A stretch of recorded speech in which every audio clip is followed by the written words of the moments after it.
Praise the Lord. आप सभी का स्वागत है आज के सप्ताह के वचन में, और मैं हूं pastor Melvin witness ministries transformation life centre से। तो क्यों ना आज के वचन में जाने से पहले हम प्रार्थना करें। आइए अपनी आंखों को बंद करें और इस समय हम प्रार्थना करते हैं। परमेश्वर पिता, मैं धन्यवाद देता हूं आज के इस समय के लिए, इन सारे दर्शकों के लिए जो भी इस वीडियो को देख रहे हैं, जो इस शिक्षण को देखने के लिए उपस्थित है। प्रभु जी, सभी पर यीशु तेरे लहू का बाड़ा लगाता हूं और प्रार्थना करता हूं प्रभु जी कि सभी पर तू प्रकाशन की आत्मा उंडेल दे। Pour out your spirit of revelation upon everyone, Lord. Right now, Lord, I pray that everyone understands this word in deep way. और सभी को गहराई से आज वचन का समझ आए, यही हमारी दुआ है। यीशु के नाम से प्रार्थना करते हैं और सब कहेंगे आमीन। आमीन।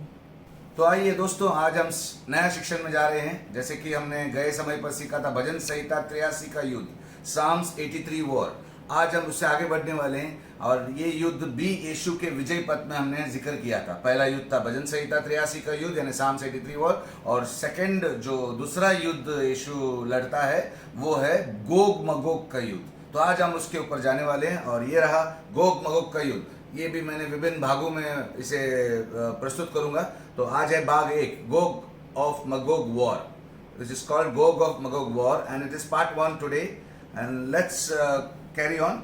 लेकिन इसके पहले 2700 साल से अधिक समय पहले भविष्यवक्ता एजेकियल ने गोग और मगोग की भविष्यवाणी की लड़ाई के बारे में अध्याय 38 में ये भविष्यवाणी की थी। एजेकियल 38 और 39 दोनों में, ये दोनों अध्यायों में इस लड़ाई का वर्णन है और लगभग 2700 साल के पहले की बात है। और ये किस देशों की लड़ाई है? जरूर ये इजराइल पर आक्रमण करने के लिए है। तो ये बाहरी रिंग की इस्लामिक राष्ट्रों की सेना द्वारा इजराइल पर हमला है। हमने भजन संहिता 83 के युद्ध में ये बात को देखा था कि वो नजदीकी यानी सीमावर्ती देश थे, बॉर्डर के देश, इजराइल के बॉर्डर के जो देश थे, लेबनान, यर्दन, जो भी हमने इजिप्ट वो सब देखे, मिस्र देश। लेकिन अब जो ये युद्ध में ये बाहरी मुसलमान देश है, बाहरी मुसलमान इस्लामिक स्टेट जो है वो राष्ट्र इसमें लड़ने वाले। तो आइए इसका आज हम विस्तार में पढ़ेंगे और हम प्रश्नों के अनुसार पढ़ेंगे। आज थोड़ा सा शिक्षण एक अलग रूप से आएगा, तो मैं विश्वास करता हूँ आप मजे लेंगे और अच्छे से समझ जाएंगे। तो पहला प्रश्न है, ये युद्ध कब होगा? सरल बात है, युद्ध कब होगा? तो ये युद्ध एजेकियल 38 में 16वां वचन में लिखा है और मेरे साथ पास्टर रुत इस वचन को पढ़ने वाले हैं। लेकिन आप अपने बाइबल्स को खोल के रखेंगे, मैं विश्वास करता हूं आपको बोलने की जरूरत नहीं। बार बार शुरुआत से ही बाइबल को अपने खोल कर रखिए। और आपको पता है ये 38 का वचन में से 38 के अध्याय में से हम लेने वाले। तो एजेकियल 38 में 16 में विशेष रूप से हमें बताया गया है कि ये घटनाएं कब होगी? अंतिम दिनों में होगी, जो कि मसीहा के पृथ्वी पर अपना राज्य स्थापित करने से पहले होगी। यानी यीशु मसीह जब धरती पर उतरेगा उसके थोड़े पहले ये युद्ध होगा। मतलब वो धरती पर आ चुका है और वहीं पर ये लड़ाई हो रही है। मतलब उसके धरती पर आने के थोड़ा समय बाद वो अपना ये करने वाला है, 1000 साल का सतयुग करने वाला है, स्थापित करने वाला है। तो उसके थोड़े पहले ये दुश्मन देश जो है, जो परमेश्वर के विरुद्ध और इजराइल के विरुद्ध है, उनसे वो लड़ेगा। तो हमने विजय पथ में देखा। तो आज हम देखते हैं ये वचन कहाँ लिखा है। एजेकियल 38:16। आइए पढ़ते हैं इसे, पास्टर रुथ। एजेकियल 38 में 16। Yes. जैसे बादल भूमि पर छा जाता है, वैसे ही तू मेरी प्रजा इजराइल के देश पर ऐसी चढ़ाई करेगा। इसीलिए है गोग, अंत के दिनों में, यहाँ पर लिखा है, मैंने अंडरलाइन किया है, अंत के दिनों में ऐसा ही होगा कि मैं तुझसे अपने देश पर इसीलिए चढ़ाई कर। यहाँ पर एक और बात साबित होती है जो हम बाद में देखने वाले, लेकिन आज इस संदर्भ में बताता हूँ। अंत के दिनों में परमेश्वर अलाउ करेगा इनको चढ़ाई करने के, इजराइल पे होने देगा ये बात को। यानी परमेश्वर का एक कुछ प्लान है आगे कराऊंगा कि जब मैं जातियों के देखते तेरे द्वारा अपने को पवित्र ठहराऊं। परमेश्वर का प्लान था कि वो अपने आप को पवित्र ठहराए, यानी कुछ उनका परमेश्वर बोल के घोषित करे। क्योंकि दुनिया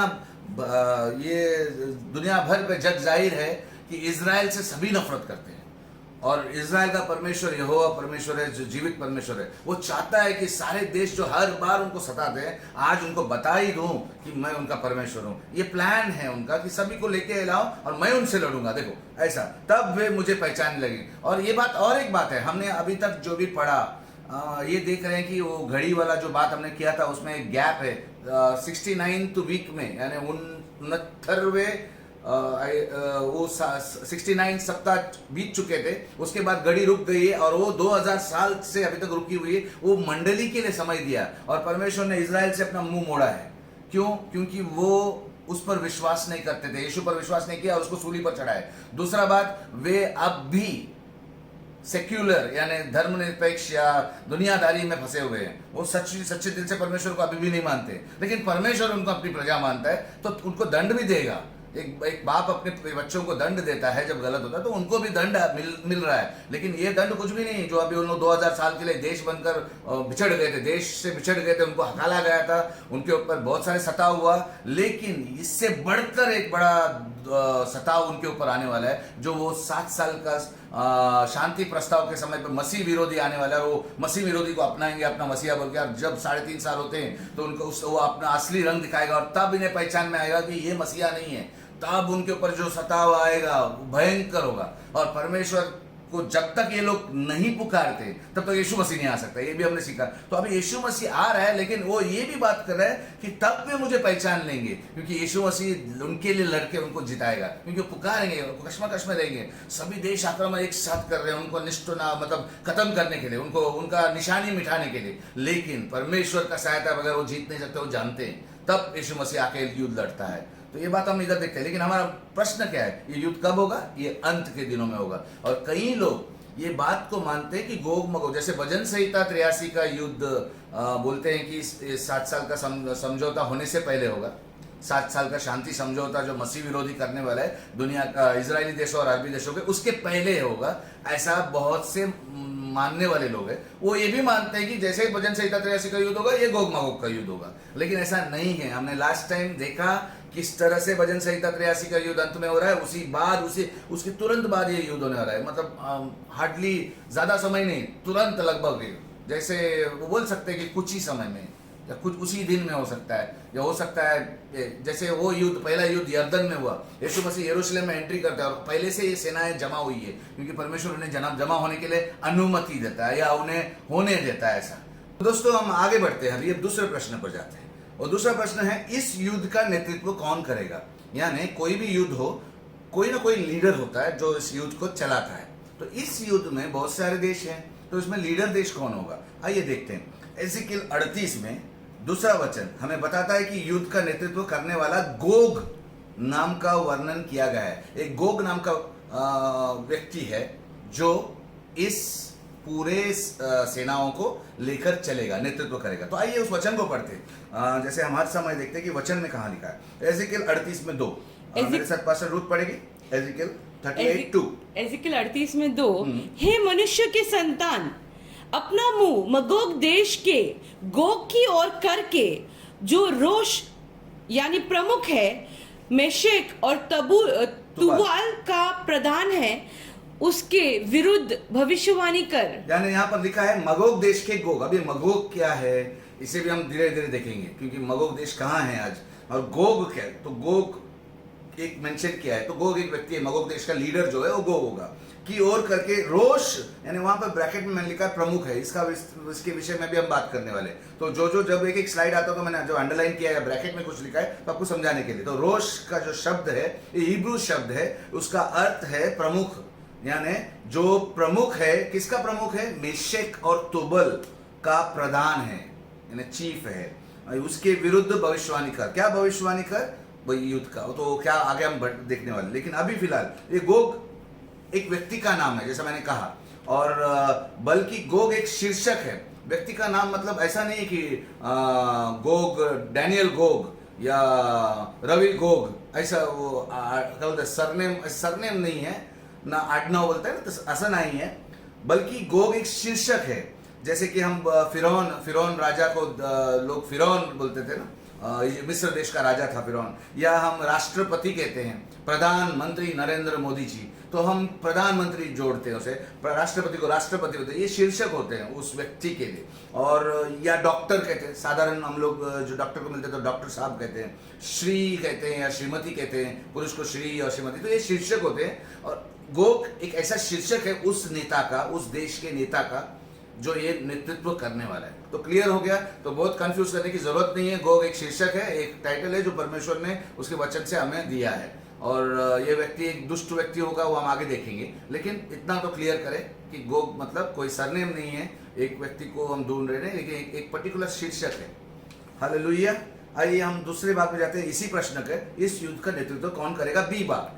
सो इस गोग को एक सैन्य नेता, एक राजनीतिक नेता और गठबंधन निर्माता के रूप में वर्णित किया गया है। मतलब ये जो गोग है, ये जो पर्टिकुलर व्यक्ति है, ये एक सेना का नेता होगा, यानी एक मिलिट्री लीडर होगा, एक राजनीतिक लीडर यानी पॉलिटिकल भी लीडर रहेगा, और एक गठबंधन यानी दूसरे देशों को जोड़ने वाला, साथ में लेकर चलने वाला, ऐसा एक नेता होगा। तो ये तीन खूबियां उसमें दिखाई देती है। जब परमेश्वर का वचन, ये बात को हम पढ़ते हैं 38 में 39 में, ये पूरा अध्याय पढ़ते हैं, तो इसमें गोग के बारे में जब वर्णन देखते हैं तो एक सैन्य नेता, एक राजनीतिक नेता और एक गठबंधन निर्माता के रूप में वर्णित किया गया है। एजेकियल 38:10 में गोग एक दुष्ट योजना बनाने वाले के रूप में वर्णित किया गया है। मैंने अभी भी कहा वो दुष्ट होगा, और ये वर्णन कहाँ किया गया है? 38 में 10वां वचन में, 38वां अध्याय में 10वां वचन। और जिससे हम जानते हैं कि यह दुष्ट आदमी और एक अत्याचारी होगा, एक कुख्यात आदमी होगा। ये क्यों मैं कह रहा हूं? क्योंकि वचन ऐसा बता रहा है। तो आइए उस वचन को पढ़ते हैं। एजेकियल 38 में 10, Ezekiel chapter 38 verse 10। Yes pastor. Ezekiel 38 में 10, परमेश्वर ये कहता है, उस दिन तेरे मन में ऐसी ऐसी बातें आएंगी कि तू एक बुरी युक्ति भी निकालेगा। यानी परमेश्वर का वचन स्वयं कहता है कि उसके मन में ऐसी बातें आएंगी, वो बुरी युक्ति निकालेगा। अब हम जाते हैं मगोग का गोग कहा था ना, तो मगोग कौन है? ये तीसरा प्रश्न है हमारा आज का। मगोग कौन है?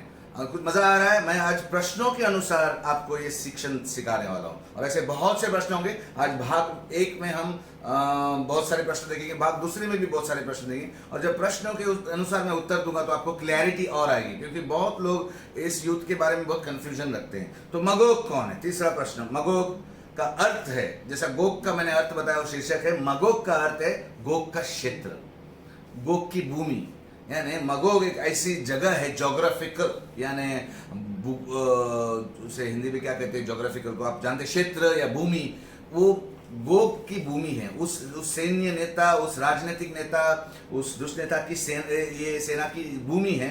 इसीलिए गोग एक व्यक्ति है और मगोग उसकी भूमि है। क्लियर हो गया? गोग एक व्यक्ति है, मगोग उसकी भूमि है।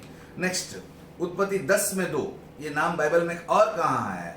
उत्पत्ति 10 में 2, मगोग एक व्यक्ति है, वो यापेत जो नूह का पुत्र था। नूह, आपको पता है, नूह को जहाज में परमेश्वर ने बचाया, पूरे दुनिया भर में प्रलय लाया, और सिर्फ नूह के परिवार को परमेश्वर ने उस जहाज में बचाया, और दो किस्म के प्राणियों को और पशुओं को और पक्षियों को लेकर उसने आने बोला, और इस तरह से दुनिया फिर से नई तरह से शुरू हुई। और यापेत नूह का पुत्र था। तो यापेत के 7 पुत्रों का वर्णन बाइबल में दिया गया है, और 7 पुत्रों को जब लाइन से नाम दिया गया तो दूसरे पुत्र का नाम है मगोग, और यापेत किसका पुत्र था? नूह का पुत्र था। क्लियर हो गया?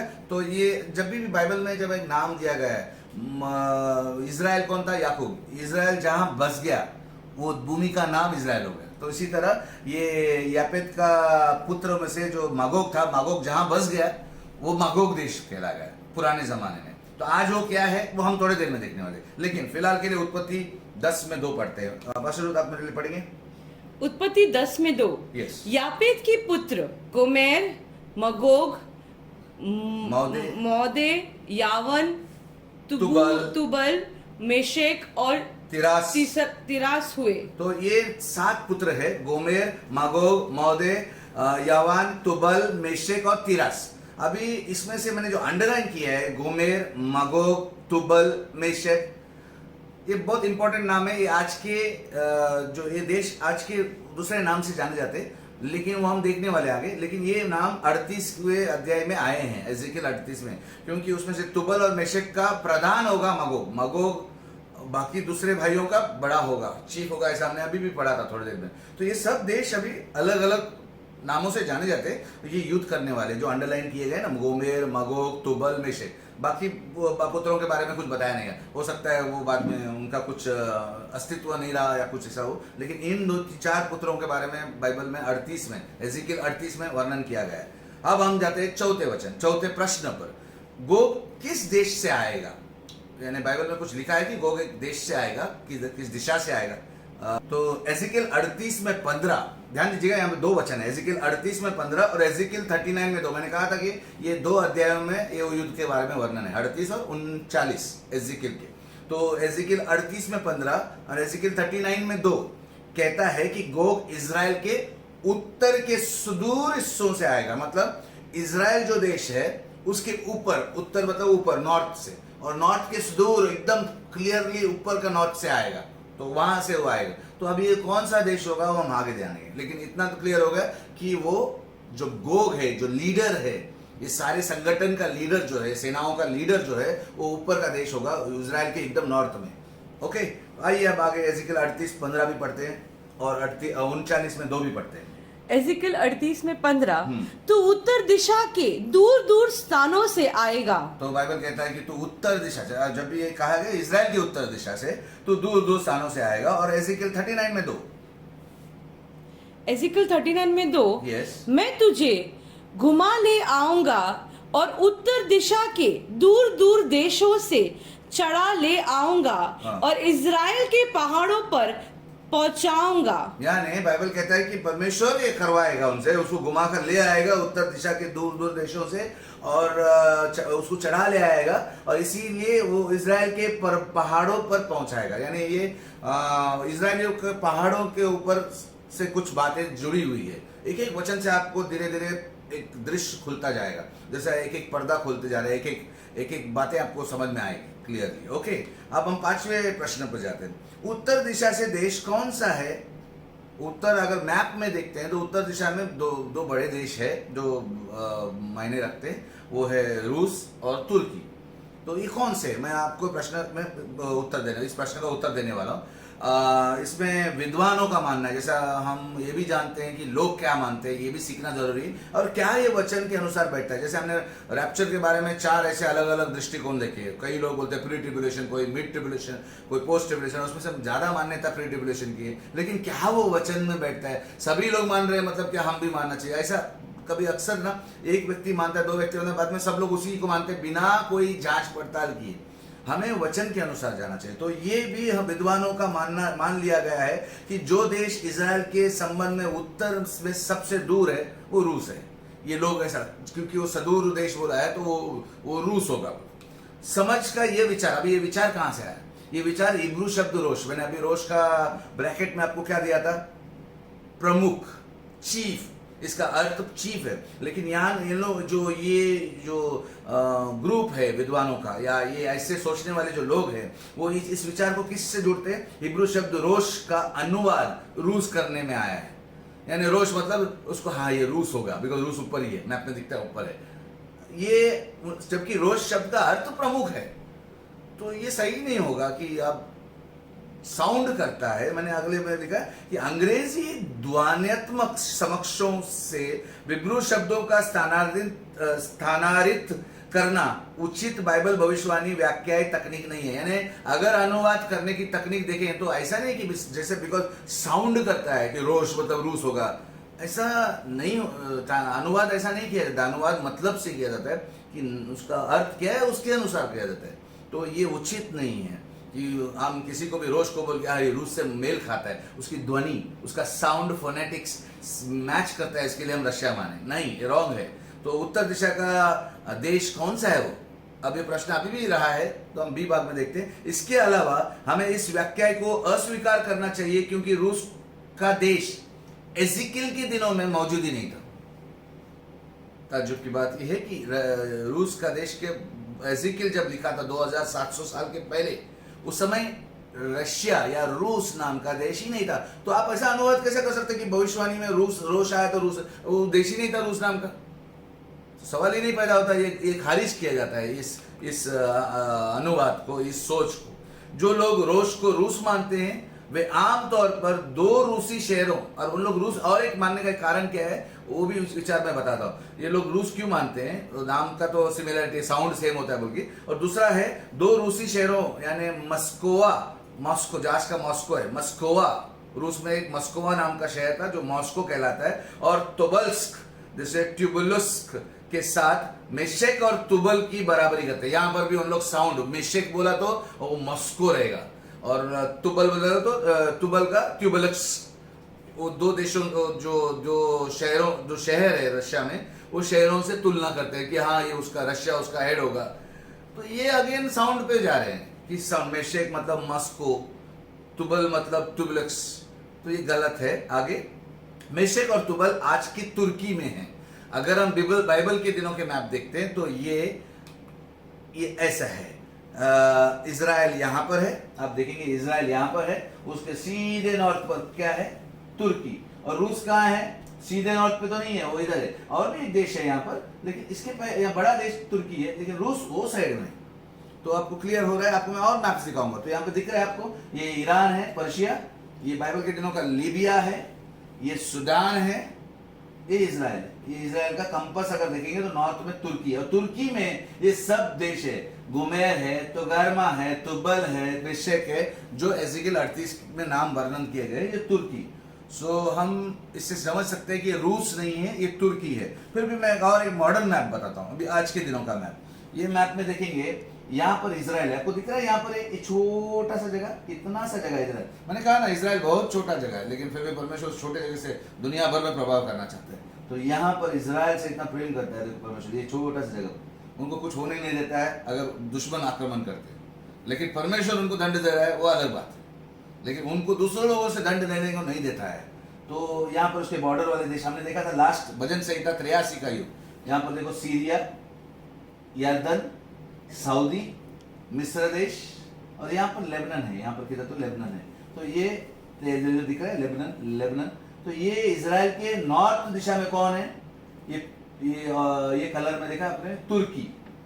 अब रशिया कहाँ है, रशिया उससे आगे इधर इस तरफ है, ये रूस है, ये रूस। तो ये तुर्की है, ये उत्तर दिशा में, नॉर्थ में। और हमें इसे साफ मालूम पड़ता है कि तुर्की वो देश है जो लीडर बनकर, गोग बनकर, पूरे उस मगोग, ये पूरा क्षेत्र उसका मगोग क्षेत्र, जो पुराने दिनों का बाइबल में मगोग क्षेत्र था, वो तुर्की से बढ़कर था। और भी देश जैसे कि यहाँ पर ये तुर्की है, उसके और भी मगोग बड़ा देश था, तो उसमें ये सब चीजें, ये सब देश भी थे। तो वो मैं थोड़ी देर में आपको बताऊंगा स्पष्ट। लेकिन एक समझ में आया कि ये रूस नहीं है, ये क्या है, तुर्की। आज का टर्की, इंग्लिश में टर्की बोलते हैं, या हिंदी में बोलेंगे तो तुर्की। ओके, फिर से एक मैप दिखाता हूँ ताकि क्लैरिटी और आ जाए। फिर से एक बार देखते हैं, इजराइल यहाँ पर है, देखो इजराइल, ये नक्शा पे देख रहा है, यहाँ पे यर्दन है, यहाँ पे लेबनन है, ये पड़ोसी मुल्क है उसके, सीरिया है, मिस्र है, और ये सऊदी। तो ये देश भजन संहिता 83 में वर्णन थे, लेकिन वो देशों का नाम इस युद्ध में नहीं है, क्योंकि ये बाहरी मुल्क है और ये उत्तर दिशा के मुल्क ज्यादा है। तो ये ऊपर यहाँ पर सीरिया के ऊपर सीधा यहाँ पर देखो, इधर नॉर्थ में देखिएगा, मैंने छड़ी देखो, यहाँ पे क्या दिखता है आपको, तुर्की। वो रूस कहाँ है, उस तरफ है। फिर ईरान है, इराक है, ये सब मुसलमान देश है, और ये सब जुड़ने वाले हैं। हम आगे देखेंगे, उसका खुलासा आगे करेंगे। तो दोस्तों आते हैं अभी छठे प्रश्न पे, यानी 6th क्वेश्चन। किसकी शत्रुता इजराइल की ओर है? अब ये दो देशों का और एक प्रूफ देखेंगे कि वेदर रशिया है या तुर्की है। तो वो है किस की शत्रुता इजराइल की ओर से, दुश्मनी किसकी है इजराइल, अगर वो युद्ध करने आ रहे तो ज्यादा दुश्मनी आज किसकी है? तो तुर्की इजराइल के प्रति शत्रुता रखता है। अगर आप दुनिया की न्यूज़ देखते हैं, खबरें पढ़ते हैं, समाचार देखते हैं, तो आपको देखेगा कि तुर्की देश जो है वो इजराइल के कट्टर खिलाफ है। और आपको पता ही होगा उसका राष्ट्रपति कौन है। लगभग 15 साल पहले राष्ट्रपति रेसेप ताइप एर्दोगान, ये कौन है, मैं अगले स्लाइड में देख रहे हैं आप ये तस्वीर, ये है रेसेप ताइप एर्दोगान। आपने एर्दोगान का नाम बहुत से हिंदी चैनलों पे मेरे ख्याल से जी न्यूज़ में या अपने ABP न्यूज़ में, ये सब न्यूज़ में उसके बारे में हाल ही में इस महीने में, गए महीने में भी खूब सारे ऐसे न्यूज़ आए एर्दोगान के बारे में। तो ये राष्ट्रपति उसका रेसेप ताइप एर्दोगान के सत्ता के आने में बाद, उस 15 साल पहले सत्ता में आया, प्रधानमंत्री राष्ट्रपति बना, और एर्दोगान ने इजराइल और यहूदी लोगों के प्रति अपनी नफरत नहीं छुपाई है। वो खुलेआम बोलता है कि मैं नफरत करता हूँ, उनको नष्ट करना चाहता हूँ। इसके बारे में आप समाचारों में पढ़ेंगे। रशिया के बारे में ऐसा कभी किधर आप सुनने नहीं पाएंगे कि इजराइल से वो दुश्मनी रखता है, ये खुलेआम बोलता है। तो ये दूसरे मुसलमान देशों को इकट्ठा करने में भी लगा है कि इजराइल पर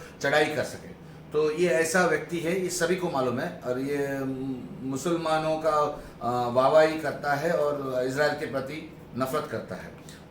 इस प्रश्न को आगे बढ़ाते हुए अगर देखेंगे तो तुर्की जो है, अब यहाँ पर तुर्की, यहाँ पर ये ग्रीन जो देश है, ग्रीन कलर में हरे रंग में जो भी देश है, ये सारे कट्टर इस्लामिक देश है, पूरे मुसलमान देश है। अब ये पूरे देश है, यहाँ पर हमारा भारत देश है, इंडिया, और यहाँ पर तुर्की है, रशिया की तरह ये। तो पीले में जितने भी देश है वो गैर मुसलमानी है, ईसाई धर्म है, हिंदू है, बाकी बुद्धिस्ट है, वगैरह वगैरह है। लेकिन ये जो हरे रंग के है मुसलमान देश है। और ये व्यक्ति जो तुर्की का राष्ट्रपति एर्दोगन, आप देखेंगे न्यूज में, वो मुसलमानों को, मुसलमान देशों को एक करके एक संगठन बनाने में लगा हुआ है, लगातार आप खबरों में देखेंगे। इसीलिए ये जब हम ये सीख रहे हैं, मैं एक बात बताना चाहता हूँ कि जब हम इस अंत का शिक्षण सीख रहे हैं, इससे हमें क्या फायदा है? इससे हमें ये, हम सतर्क हो सकते हैं कि अंत के दिनों में है, कितना नज़दीक है, क्या है। तो इसे हमें और एक बात मालूम पड़ती है कि हमें खबरें जाननी ज़रूरी है, समाचारों में देखना ज़रूरी है कि सिर्फ भारत में क्या हो रहा नहीं, मुल्कों में, बाकी देशों में, बाहर मुल्कों में क्या हो रहा है, खास करके मिडिल ईस्ट, यानी जो इजराइल की तरफ के देश है, वो आसपास के, उस तरफ में मिडिल ईस्ट बोलते हैं उसे, वो देशों में क्या हो रहा है। और उससे आपको अनुमान होगा कि अंत का दिन कहाँ हो, क्योंकि यीशु ने जब भी भविष्यवाणी की, और बाइबल में जो भी भविष्यवाणी हुई, वो इजराइल को ताल्लुक में रखते हुए, वो इजराइल को सेंटर में रखते हुए हुई है, और इजराइल से जो नफरत करता है उन देशों का वर्णन किया गया। तो यहाँ पर आप देखेंगे तुर्की एक मुसलमान देश है, वो ज्यादा नफरत करेगा, ना कि रशिया। तो ये साबित करता है। राष्ट्रपति रेसेप तैयब एर्दोगान ने हर मौके पर इजराइल की आलोचना की है। आप कभी भी इसको खबरों में देखेंगे तो वो आलोचना करता है, क्रिटिसाइज करता है, और इस्लामिक प्रयासों की प्रशंसा करता है, यानी इस्लाम कट्टरपंथी में वो वाहवाही करता है। अभी हाल ही में अजरबैजान और आर्मेनिया का युद्ध चल रहा है, आपको पता है, अगर समाचार देखते हो तो पता होगा, नहीं है तो देखो। तो उसमें देखेंगे तो तुर्की किसका साइड ले रहा है? अजरबैजान का, और उसे भड़का रहा है। और इस तरह से जब सिचुएशन है, वो आगे चलकर वो बहुत सारे ऐसे बोलते हैं टेररिस्ट ऑर्गेनाइजेशन बोलते हैं ना, आतंकवादी संगठन, जैसे मुस्लिम ब्रदरहुड, मुस्लिम भाईचारा, हमास जो गाजा में है, देन लेबनान में जो हिजबुल्लाह है, और सीरिया में ISIS, ऐसे संगठनों से वो वार्तालाप करके उन्हें एक करने में लगा हुआ है, ताकि मुस्लिम महासंगठन बन जाए और इजराइल पर चढ़ाई कर सके, दूसरे देशों पर चढ़ाई कर सके, और मुसलमान देशों को ऊपर ला सके। तो एर्दोगन का एक खुला प्रयास दिखाई देता है, वो छुपाता नहीं है। तो इससे मालूम पड़ता है कि तुर्की ही है जो आकर अभी अंत के दिनों में ये आक्रमण करेगा, उसका लीडर होगा, ये गोग होगा।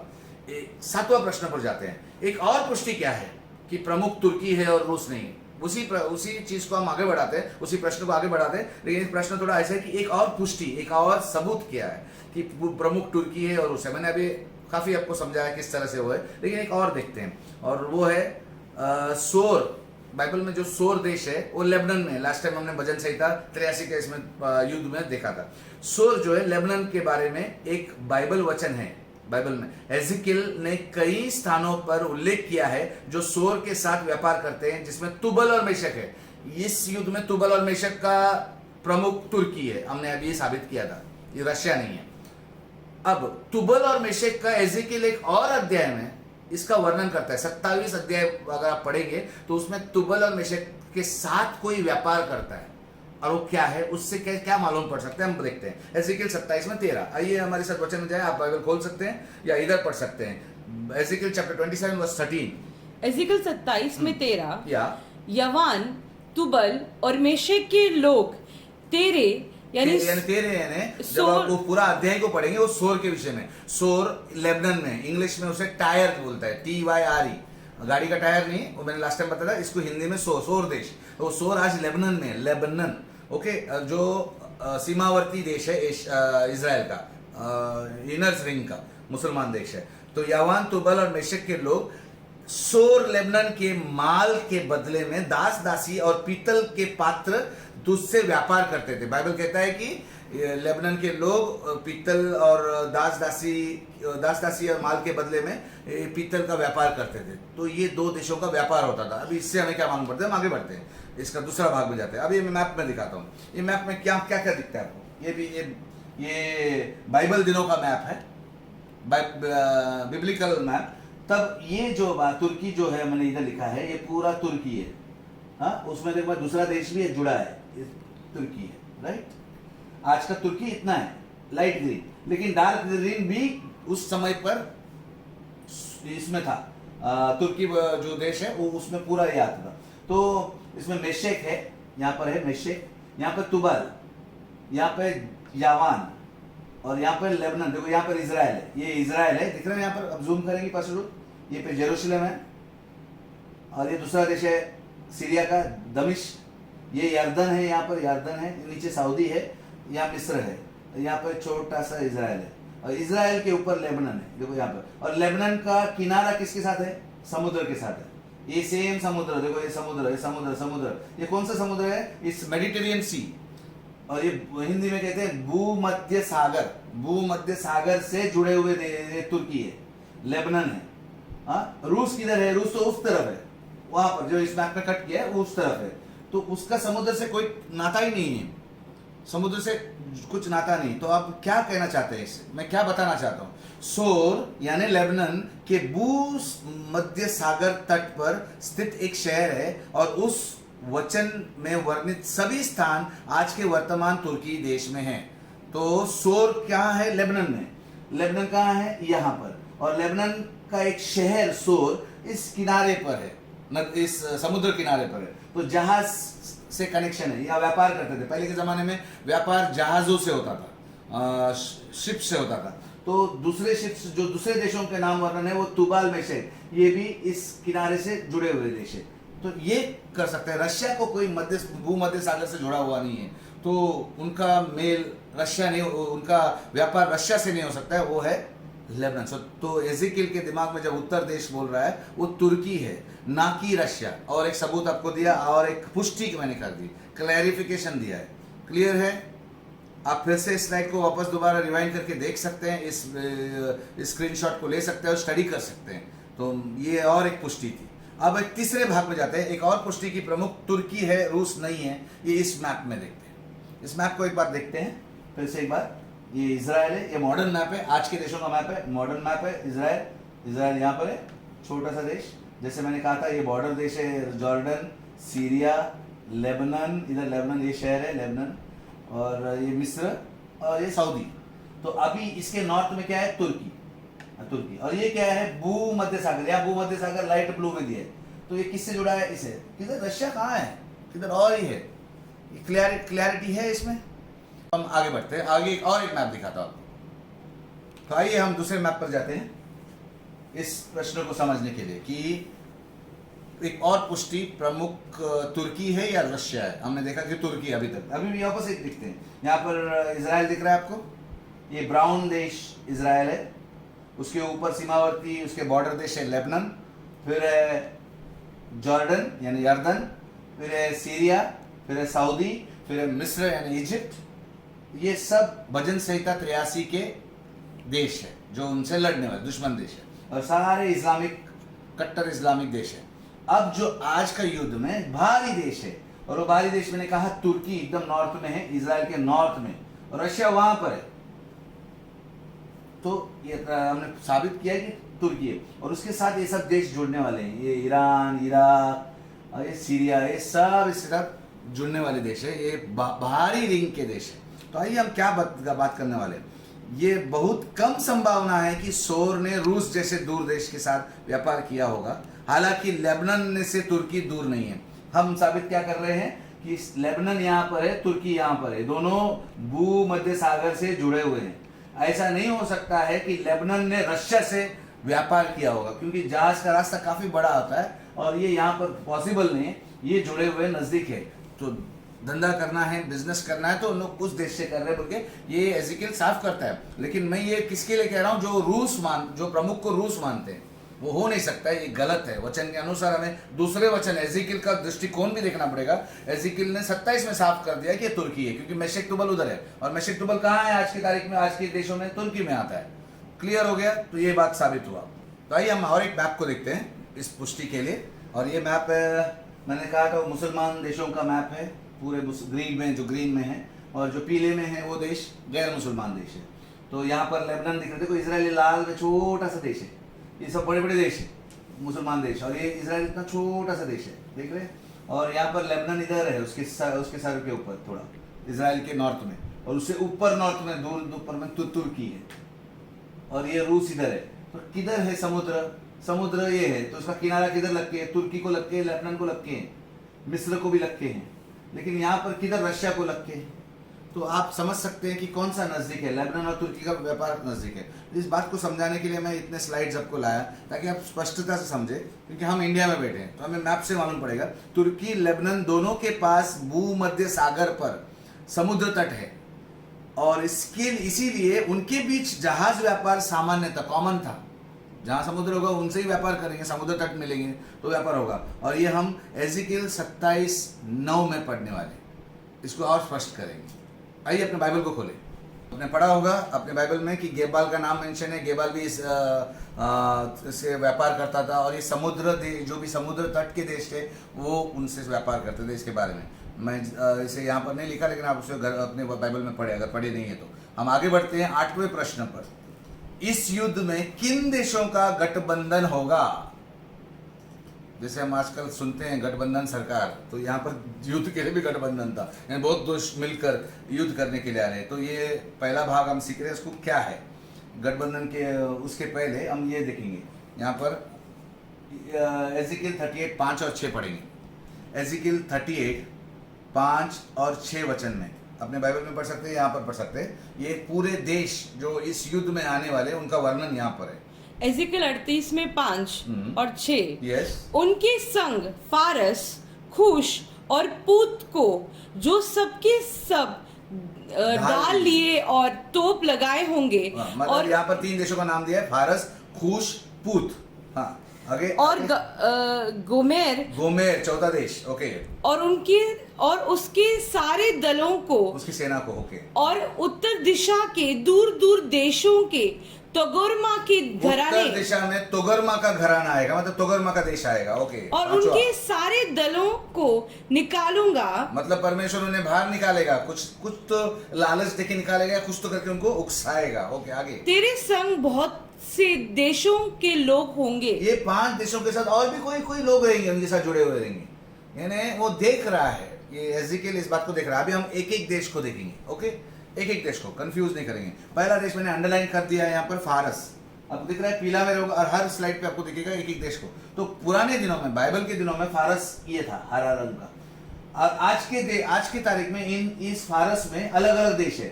जैसे अफगानिस्तान मैंने लिखा इधर, ये पाकिस्तान का आधा हिस्सा पहले फारस में था। फारस आपको पता है ईरान है। आज का ईरान जो है फारस, पर्शिया, इंग्लिश में पर्शिया है, which is present day Iran. Iran सिर्फ अकेला देश नहीं, उसके साथ अलग अनेक लोग। तो ये है अफगानिस्तान। पाकिस्तान का आधा हिस्सा, इंडिया उधर है, पाकिस्तान का आधा हिस्सा पश्चिमी तौर का। फिर इसमें अजरबैजान भी है, फिर उज्बेकिस्तान, तुर्कमेनिस्तान, ताजिकिस्तान, ये सब लोग हैं। लेकिन इसमें से मुसलमान देश जो है इस संगठन में, ये मेन देश हो गया, अफगानिस्तान, पाकिस्तान, ईरान। क्लियर हो गया? तो ईरान के साथ पाकिस्तान, अफगानिस्तान इस युद्ध में जुड़े होंगे। उसके बाद अब नेक्स्ट स्लाइड पे जाते हैं, नेक्स्ट बात को जाते हैं। फारस में यहाँ पर दिखा है, फारस ईरान बन गया है, और शायद इराक भी होगा। यहाँ पर यहाँ पे इराक यहाँ पर मेंशन नहीं किया, इराक के पास है। इराक, अफगानिस्तान और पाकिस्तान भी शामिल होंगे। तो ये हो गया हमारा पहला देश यानी फारस। अब हम दूसरे देश पे जा रहे हैं, उसी वचन को पढ़ते हैं। तो इस बार अंडरलाइन किया मैंने खूश, हमने ये वचन को पढ़ा खूश। अभी खूश जो है बाइबल के दिनों में इस तरह दिखता था। ये बॉर्डर ऐसे दिखा है, ये खूश है।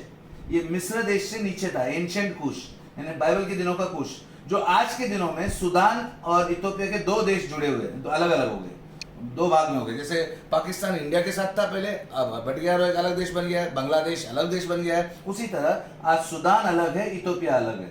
और ये मिस्र है, ये इजराइल इधर यहाँ पर है, इजराइल पीले में, ये इथोपिया है। मैं क्यों बता रहा हूँ? क्योंकि हम देख रहे हैं कुश वर्तमान के सूडान है। असल में आज कुश जो है सूडान को कहते हैं, लेकिन इथोपिया भी शामिल होगा। ये भी कट्टर मुसलमान देश है इथोपिया। और सूडान जो आज निश्चित रूप में एक कट्टरपंथी इस्लामिक सुन्नी राज्य है, सुन्नी मुसलमानों का राज्य है, और ये सूडान है। और जो ईरान और तुर्की के साथ घनिष्ठ रूप से जुड़ा हुआ है, यानी उनकी गहरी दोस्ती है ईरान के साथ और तुर्की के साथ, दोनों मुसलमान देश है, तुर्की भी है, ईरान भी है, और दोनों इजराइल के खिलाफ है, और उनकी दोस्ती इसके साथ है, सूडान के साथ। और गहराई से इजराइल के विरोधी है, ये तीनों देश विरोधी है। तो ये साबित करता है आज का वर्तमान स्थिति जो दुनिया में है, बाइबल में 2700 साल पहले, लगभग 3000 साल पहले परमेश्वर के वचन में परमेश्वर ने भविष्यवाणी की कि ऐसा होने वाला है अंत के दिनों में। सही बैठता है, आज सब तैयार है, बोलते हैं ना, सब जगह पर मोहरे एकदम तैयार हुए, बस युद्ध की घड़ी आनी है और अंत का दिन आने वाला है, तो आने का राह देखना है आपको। और ये रहा हमारा तीसरा देश। अब तीसरा युद्ध में संगठन गठबंधन का तीसरा देश होगा पूत। यहाँ पर दिख रहा है आपको पीले में पूत। ये पूत जो है बाइबल के दिनों का देश है। आज का वो देश है लीबिया। आज पूत लीबिया को कहते हैं। साउंड करने में लीबिया ऐसा लगता है कि गैर मुसलमान होगा, लेकिन कट्टर मुसलमान देश है। लेकिन आगे हम देखना है, पूत की पहचान लीबिया के रूप में की जाती है, लेकिन इसमें अल्जीरिया, ये अल्जीरिया है, ये देश बड़ा देश जुड़ा, ये पूरा पूत था। लेकिन आज हम लीबिया एक अलग देश हो गया, अल्जीरिया अलग हो गया, मोरक्को, ये यहाँ पर मोरक्को हो गया, ट्यूनीशिया कहाँ, यहाँ पर है ट्यूनीशिया, फिर ये मोरिटानिया, माली और नाइजर, ये सब देश शामिल हो सकते हैं, क्योंकि ये सब उस समय पूत में शामिल थे। तो इस तरह से बंटवारा होकर आज के देशों का नाम ये है। और ऊपर है स्पेन अलग है, यूरोप देश है, लेकिन ये मुसलमान देश है, कट्टर मुसलमान देश है, तो ये शामिल हो गए। अब आते हैं चौथे देश पर। चौथा क्या है, हम इसमें दो देश जुड़ेंगे, वो है गोमेर और तोगरमा। हमने यहाँ तक पूत तक देखा, फारस, कूश और पूत देखा। अब हम गोमेर और उसके सारे दलों को, और उत्तर दिशा के दूर दूर देशों से तोगरमा आएगा। तो ये गोमेर और तोगरमा आज किधर है, यहाँ पर देखते हैं। गोमेर और तोगरमा वर्तमान तुर्की में है, ये तुर्की। और ये पीला जो सब कुछ दिख रहा है आपको, ये मगोग है। मैंने कहा मगोग किसका देश था, गोग का देश था। तो मगोग में इतने सारे देश जुड़े हुए हैं, कौन से हैं, तुर्की में बढ़ गया आज, तुर्की में गोमेर आता है, मशक आता है, ये पूरा तुर्क तक इधर तक आता है। देन ईरान एक अलग देश हो गया, ये बॉर्डर दिखते हैं आपको ऐसा, इराक एक हो गया, सीरिया हो गया।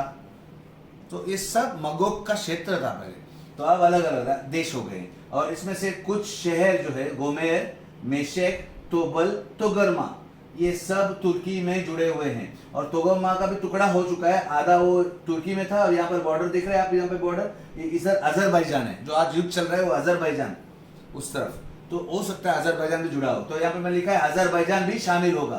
तोगरमा इधर आता है, तो अजरबैजान, गोमेर मतलब तुर्की हो गया, तो गोमेर तुर्की होगा, और साथ में अजरबैजान भी जुड़ा हो गया। ओके, अभी हम इसको पूरे समरी में देखते हैं। दुश्मन देशों की सूची क्लियर दिख रहा है आपको, जूम करना।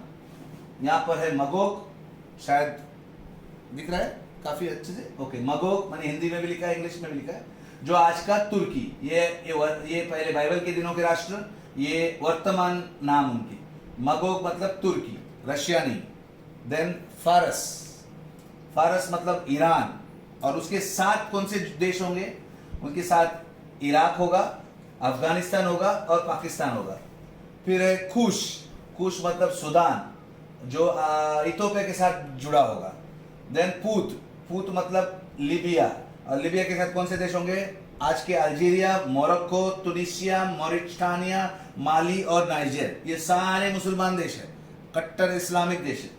देन गोमेर मतलब मैंने कहा कि तुर्की में, प्रॉपर तुर्की। तोगरमा यानी तुर्की, लेकिन तुर्की के साथ अजरबैजान भी जुड़ा है क्योंकि बॉर्डर में है।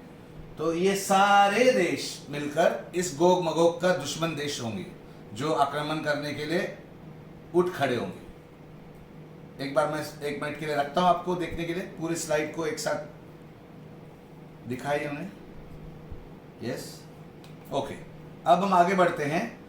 इसके संदर्भ में मुख्य राष्ट्र आपको क्या दिखा, आपने अगर यहाँ पर देखा होगा, इसमें तुर्की यहाँ पर दिखता है, यहाँ पर दिखता है, यहाँ पर दिखता है। 5-6 देशों में तुर्की मेन है। जो बाइबल के दिनों में जो मुख्य जो है 6 देशों का नाम दिया है, उसमें से 3 में तुर्की आया, तो मुख्य कौन हुआ, तो रोश जो नाम लिखा था, रोश मतलब रशिया नहीं है, रोश मतलब प्रमुख है। तो इन सारे देशों का प्रमुख लीडर गोग, जो प्रमुख होगा, और जो मेशेक और तुबेल का भी प्रमुख है, मेशेक और तुबेल किधर है? तुर्की में। तो ये तुर्की देश है जो दुश्मन देश है, और हमारी नज़रें आज तुर्की पर लगी रहनी चाहिए, इस्लामिक देशों पर लगी रहनी चाहिए। वो लोग क्या प्लान्स कर रहे हैं, उससे हमें पता चलेगा यीशु का आना कितना नज़दीक है। ओके, तो मुख्य राष्ट्र तुर्की है, और एजिकिल के दिनों में निश्चित रूप में कोई इस्लाम नहीं था। और एक बात, बड़ी बड़ी बात है, ये बात ध्यान दीजिएगा, यहाँ पर सभी लोग ध्यान दीजिए। जब एजिकिल ये भविष्यवाणी कर रहा था तो उस दिन में इस्लाम नाम का कुछ धर्म नहीं था, तभी यहूदी थे, गैर यहूदी थे, लेकिन इस्लाम नाम का कुछ नहीं। इस्लाम कभी आया?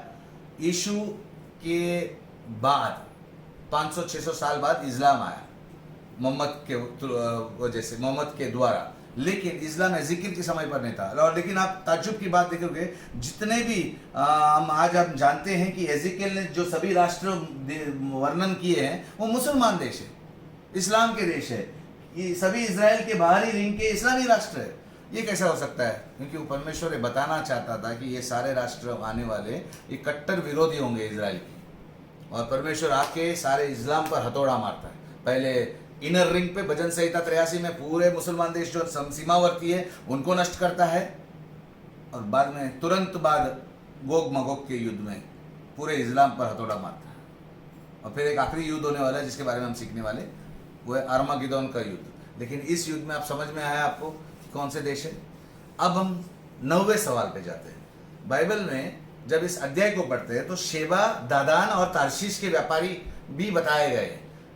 शेबा नाम का देश बताया, दादान देश बताया, और तारशीश बोल के वर्णन किया गया है। इनके व्यापारी का वर्णन किया है, और वो क्या है, वो वर्णन क्या है? जरा हम पढ़ते हैं एजिकियल 38 में 13। जरा पढ़े प्लीज पास्टर रूथ। एजिकियल 38 में 13, शेबा और दादान के लोग और तर्शीश के व्यापारी अपने देश के सब जवान सिंहों समेत तुझसे कहेंगे, क्या तू लूटने को आता है? तुझसे कहेंगे, किससे कहेंगे? गोग से कहेंगे। यानी एजिकियल में गोग के बारे में बताया जा रहा है। तो ये देश शेबा, दादान और तारशीश के लोग, उसके जवान सिंह मतलब उसकी सेना कहेंगे, क्या तू यानी गोग जो मगोग से आया है, तू क्या लूटने को आया है? मतलब ये लोग शामिल नहीं है, इसीलिए तो कहेंगे ना। अगर वही लूट नहीं जा रहे तो खुद को थोड़ी कहेंगे, उनके संगति लोगों को, उनके सहकर्मी को थोड़ी कहेंगे। वो इस युद्ध में नहीं है, वो सामने वाले आक्रमण करने वाली सेना से, तुर्की से कह रहे हैं, क्या तू लूटने को आया है? क्या तूने धन छीनने, सोना चांदी उठाने, पशु और संपत्ति ले जाने और बड़ी लूट अपना लेने के लिए अपनी भीड़ इकट्ठा की है? मतलब तूने गोग मगोग का युद्ध के लिए जो भीड़ इकट्ठी की है, 5 देशों का, 6 देशों का हमने देखा, वो भीड़ इकट्ठी की है, क्या तूने लूटने के लिए? इसका अर्थ क्या होगा? ये शेबा कौन है, दादान कौन है, तर्शीश कौन है? तो हम देखते हैं, इसको जरा बारीकी से देखेंगे। हाम के पुत्र, हाम पता है आपको कौन है? नूह के पहले 3 पुत्र जहाज में बचाए गए थे नूह के साथ। कौन थे वो? हाम, यापेत, शेम। इंग्लिश में हैम, शेम, जापेत। तो हाम मतलब हिंदी में हाम बोलते हैं, इंग्लिश में हैम बोलते हैं। हाम के पुत्र कूश था। हाम का एक पुत्र था, उसका नाम कूश था। और मैंने कूश अभी क्या बताया? सूडान और इथोपिया हो गया। आज के देश कौन से? सूडान और इथोपिया। तो इनके माध्यम से शेबा और दादान नूह के वंशज रहे। शेबा और दादान नूह के पोते उनके बच्चे के बच्चे थे। तो ये जो वंशज थे ये कहां बसे थे? अगर आपको पढ़ना है उत्पत्ति 10 में 6 पढ़ेंगे। Please can you open your Bibles to Genesis chapter 10 verse 6। Genesis 10 verse 6, उत्पत्ति 10 में 6। प्लीज मैं चाहता हूं आप बाइबल खोले जल्दी से। 10 में 6 स्टार्टिंग का अध्याय है, 10वां अध्याय 6 वचन। आइए पढ़ते। उत्पत्ति 10 में 6, या हाम के पुत्र तो ये थे, कूश, मिस्र, पूत और कनान। ओके, कूश, मिस्र, पूत और कनान। तो उसमें से कूश जो है वो आज हमने कूश के बारे में मैंने बताया था कि वो सूडान और इथोपिया, इनके वंशज जो है वो थे हाम। ओके, सॉरी, इनके वंशज थे शेबा और दादान।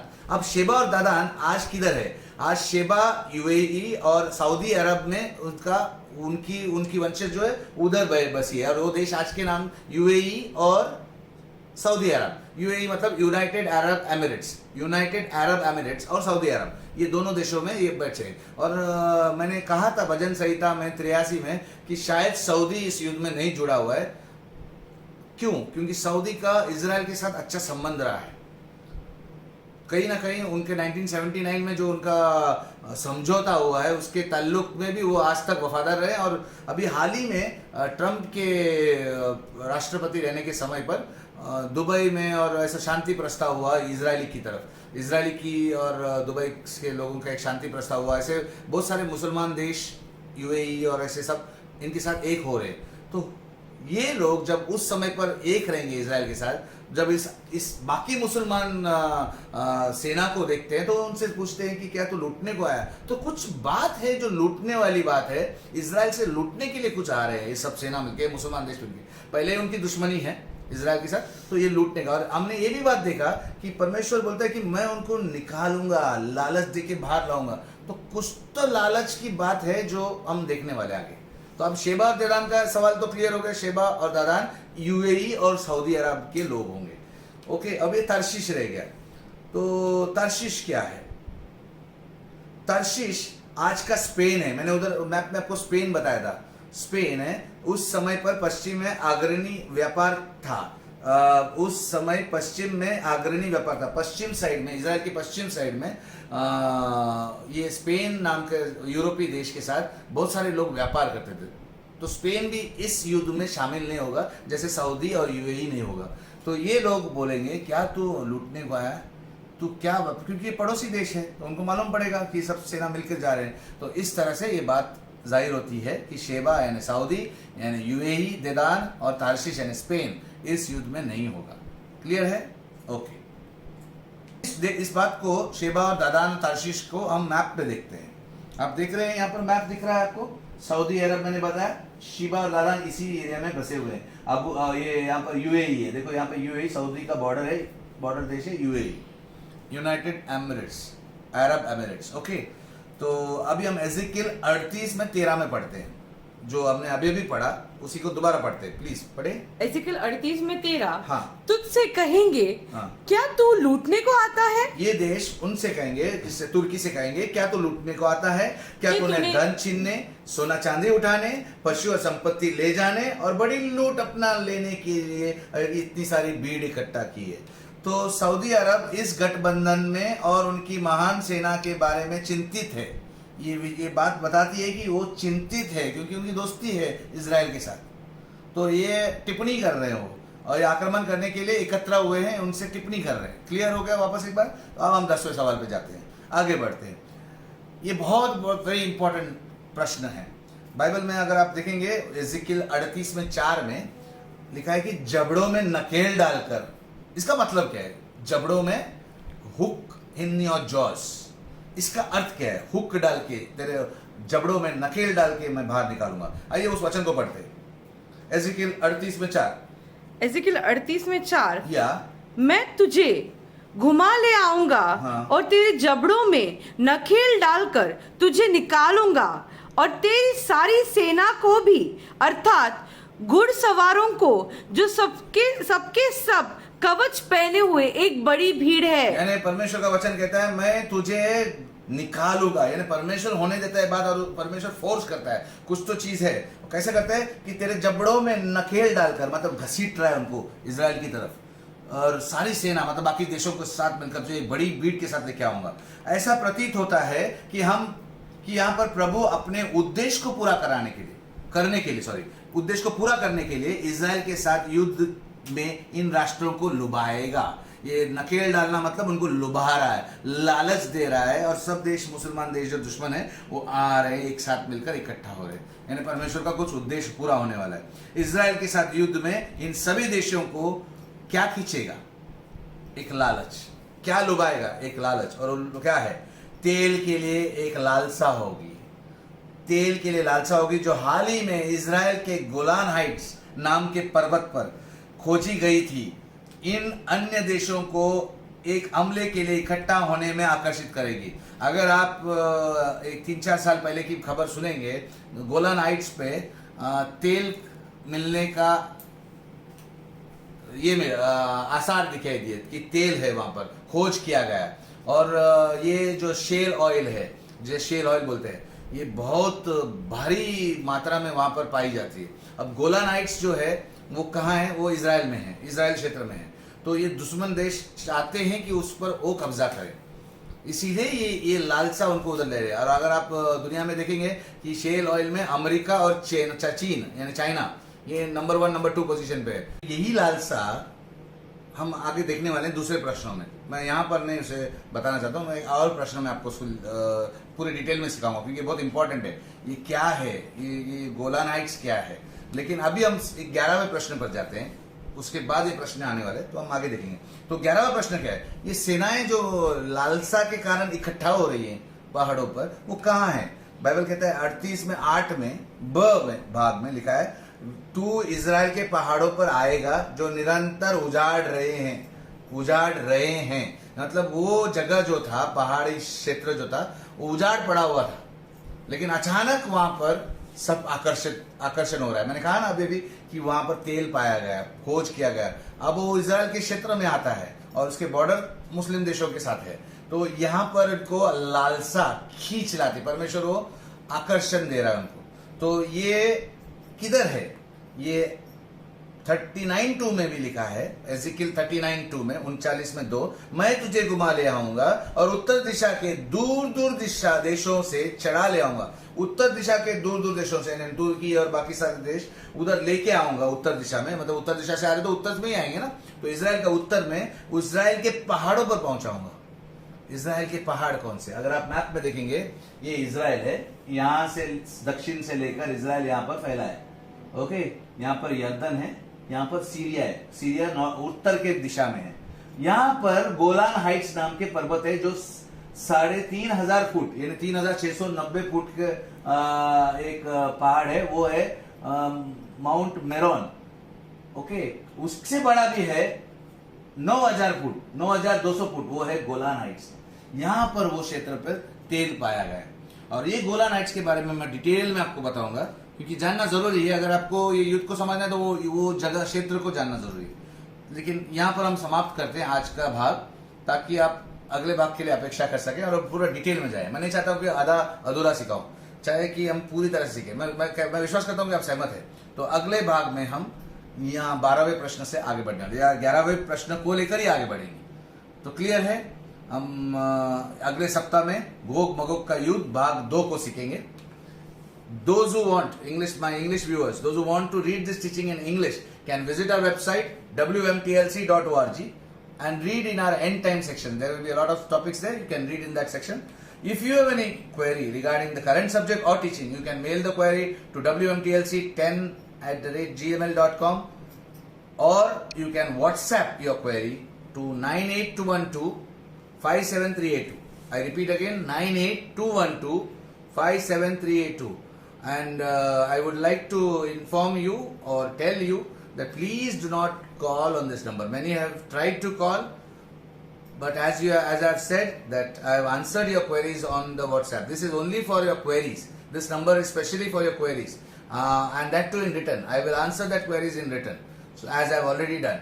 So please do not call on this number to verbally speak.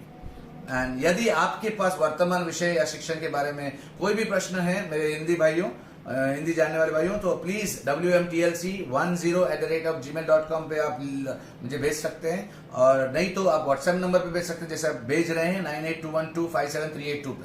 फिर से एक बार कहता हूँ 98212 पे। प्लीज यहाँ पर कॉल मत कीजिएगा, आपका कॉल एंटरटेन नहीं किया जाएगा। सिर्फ आपको उसका प्रश्न का उत्तर यहाँ पर मैसेज में भेजा जाएगा, राइट। और आखिरी बात, फेसबुक पे हमारे वीडियोस और यूट्यूब पे हमारे वीडियोस प्लीज लाइक कीजिए, कमेंट कीजिए, और आपने सब्सक्राइब नहीं किया हमारे यूट्यूब चैनल को तो सब्सक्राइब कीजिए और अपने दोस्तों को शेयर कीजिए। यही एक सुनहरा मौका है कि परमेश्वर का ग्रेट कमीशन, यीशु मसीह ने जो ग्रेट कमीशन दिया मत्ती में कि हम दुनिया भर में सुसमाचार को फैलाएं, आप इस तरह से फैला सकते हैं। और अर्थ के शिक्षण को फैलाना और ज्यादा अच्छा है, क्योंकि लोग जाग जाएं, क्योंकि वर्तमान स्थिति को देखकर यीशु का आना बहुत नजदीक लगता है। तो मैं उम्मीद करता हूं कि आप शेयर कर रहे हैं, हर एक को शेयर करें, आपके अविश्वासी भाइयों को भी, अविश्वासी बहनों को भी शेयर करें, ताकि वो भी जान जाए। क्योंकि ये कोई धर्म के बारे में नहीं, आम हकीकत के बारे में, सच्चाई के बारे में बता रहे हैं उन्हें।